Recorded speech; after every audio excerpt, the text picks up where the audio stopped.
As a small business owner, the only thing that I need to do to manage my business finances is just keep track of all my invoices and my receipts, right?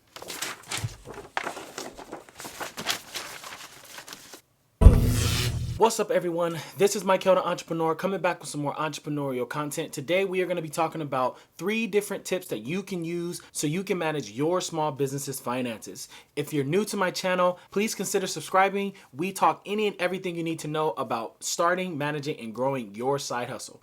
So I'm doing something new. I'm going to be selecting one person out of the first 10 comments that I get on this video, and I'm going to shout them out in my next video. So if you want to be chosen, please drop a comment down below to get that shout out. So no matter what size business you are, it's really important for you to manage your business finances. No matter if you're starting out as just a side hustler and you want to slowly start to grow and scale your business, like what business owner does not want to scale their business? And it starts with being able to manage the money that is coming into your business, knowing where to spend and knowing how to spend, your spending habits, all those different things are really important. So what I'm going to be doing today is I'm going to be giving you my top 3 tips that you can use right now starting today. I'm also going to be giving you a whole bunch of resources that you can use. They're all downloadable. They're free.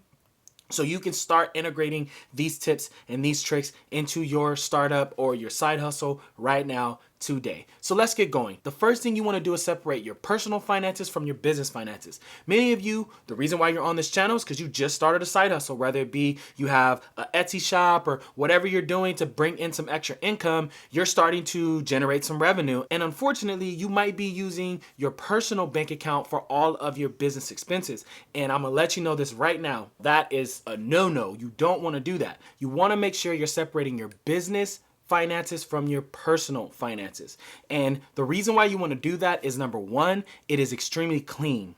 Number 2, it's way more efficient. And number 3, to be honest with you, it's really cool to walk around with your business debit card, making purchases for your business through your business. It's actually not that difficult to actually get a business bank account for your business. Or I will be coming out with a video explaining how you can go and get an account for your business, your small business, or even your LLC.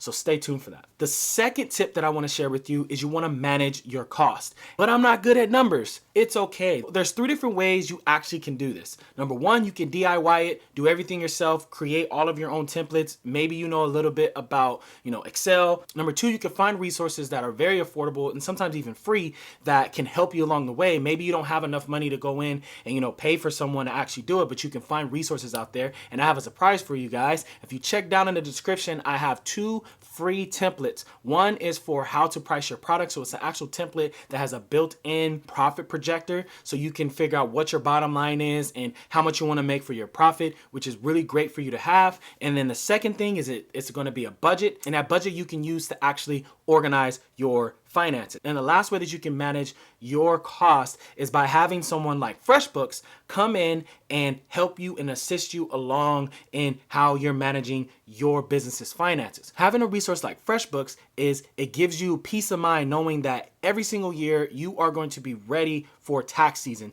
Let's be honest, when businesses do not manage their finances well, they tend to pay more in their taxes. So when you have someone like FreshBooks and professionals that can come in and help and assist you, you know that your business's finances are going to be perfect and ready for your tax time. You can also create and send out super polished and professional invoices to your customers. You can also keep yourself organized with very simple time tracking. So if you have a team and you're managing a team, you actually can keep track of the hours that you're supposed to pay them. And last but not least, using your phone's camera, you can actually manage and store all of your business expenses in one place in one database. So once again, when it's tax season, when it's time for you to actually receive all those write-offs that you've been waiting all year long to get, you actually have a record of everything that you spent towards your business. So if you are interested in actually seeing what FreshBooks is about and you want to know more about it, please drop a comment down below. If I get more than 10 people that are interested in FreshBooks,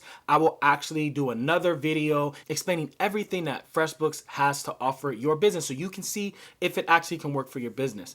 The last thing that I really want to drive home with you when it comes to managing your costs, using those 3 different methods, rather you do it DIY yourself or you find some free resources out there through other forums, other entrepreneurs, other business owners, or you actually go through like a paid service like FreshBooks. Remember, the link is down in the description below. You want to make sure you use that information and that data to actually leverage that information to make sure that you are getting the best bang for your buck. The last thing that I want you to do is you want to plan or take time for growth. There's 3 ways that I like to think about this. Number 1, you actually want to make a plan. The way that you make a plan is sit down, come up with, some goals or some benchmarks that you want to hit within your business. Maybe it's a certain amount of sales, or maybe it's a certain amount of customers that you get within a certain time frame, right? And then once you get there, then you can say, hey, if this were to happen, if I reach this goal, then I want to be able to do this. I'm going to invest in this. If I actually start to see that I am shipping, I keep going back to shipping because shipping is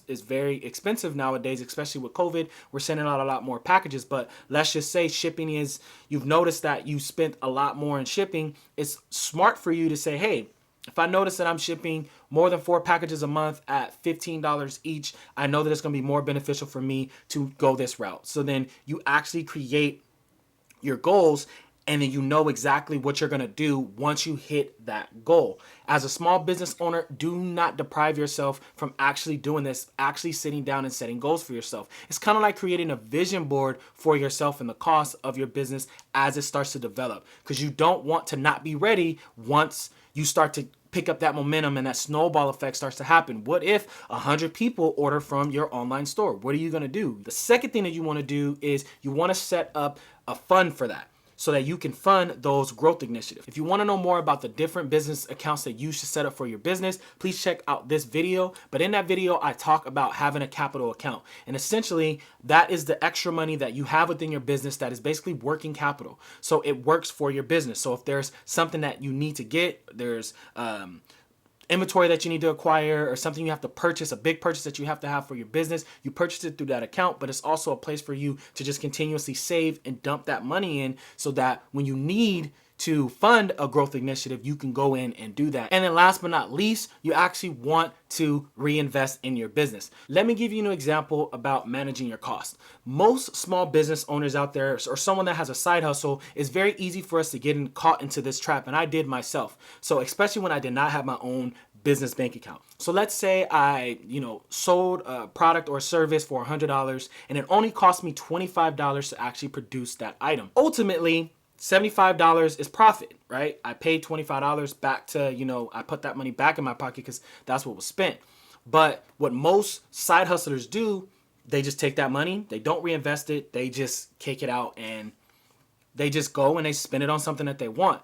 But that is not something that you want to do. What you want to do is you want to take that money, and using that budget that I have down in the description, you're going to be able to utilize that to actually calculate how much do you want to take out of your profit. So no matter what size of the profit, you can say, I want to take out 30% of all of the profit, or I want to take out 25% of all of the profit. I want to take out 50%. I want to take out a quarter of the profit, no matter what size. When you're managing your costs, you can actually set aside a savings or a reinvestment fund towards your business. So instead of you taking, which I think very savvy business owners, they reinvest a lot of their money. They don't really spend a lot of the money on themselves. They might give themselves a small allowance. They might take $10, and then the rest of it gets reinvested in their business, which is probably the best case, especially when you are a small business. But you take that money, you reinvest it, you put it in that capital fund, and then it continues to grow as your business grows. And instead of you reaching in to your personal finances to fund something, you can actually go into those funds. So if you like this video, please give it a thumbs up. The video that's on your screen is going to be giving you insight information on what products you can start selling today on your drop shipping website to start making money. I'll see you guys in the next one.